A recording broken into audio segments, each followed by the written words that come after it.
Ranganayakamma and Anna. Prakash, D. by Ellars and Ors. 2008, 15 SCC 673. Facts. The husband of Ranganayakamma died suddenly. After his death, when the dead body was ready for cremation, the relatives of the deceased refused to allow the cremation unless the widow and her family members signed certain documents relating to the transfer and relinquishment of property rights. The widow was in a state of deep shock and emotional distress due to the death of her husband.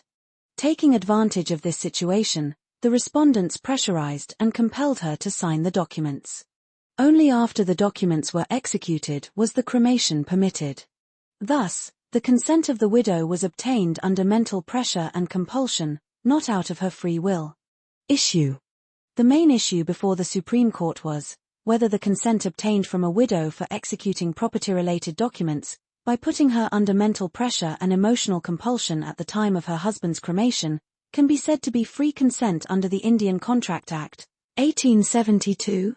In other words, the court had to decide whether such consent was valid and legally enforceable or was obtained by coercion and undue influence.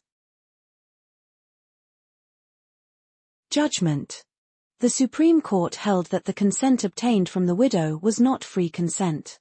The court strongly condemned the act of forcing a grieving widow to sign documents by withholding the cremation of her husband's dead body.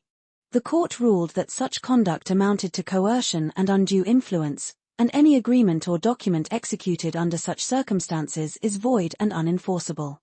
The Supreme Court emphasized that human dignity, morality, and law cannot be sacrificed in the name of custom or tradition.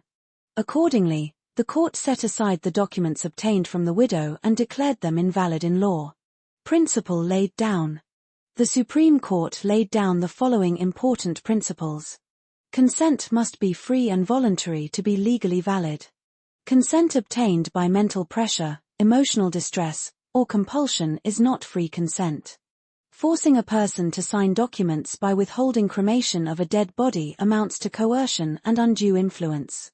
Any agreement or document obtained in such circumstances is void and unenforceable. Customs or social practices cannot override law, morality, and human dignity. These principles strongly protect the concept of free consent under the Indian Contract Act, 1872. Importance of the case.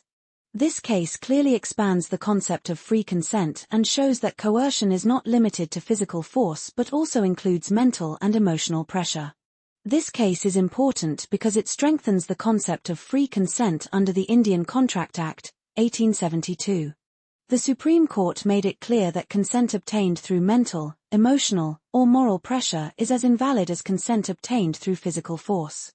The judgment highlights that coercion is not limited to physical threats, it also includes acts that exploit a person's emotional vulnerability, especially in situations of grief. The court also emphasized that customs and traditions cannot justify inhuman or illegal acts. This case explained coercion, undue influence, and free consent, and it plays a vital role in protecting human dignity and fairness in contractual relations. Conclusion. In conclusion, the Supreme Court in Ranganayakamma v. Prakash firmly upheld the principle that free consent is the foundation of a valid agreement. The court declared that consent obtained by emotional pressure, mental compulsion, or inhuman practices is not legally valid.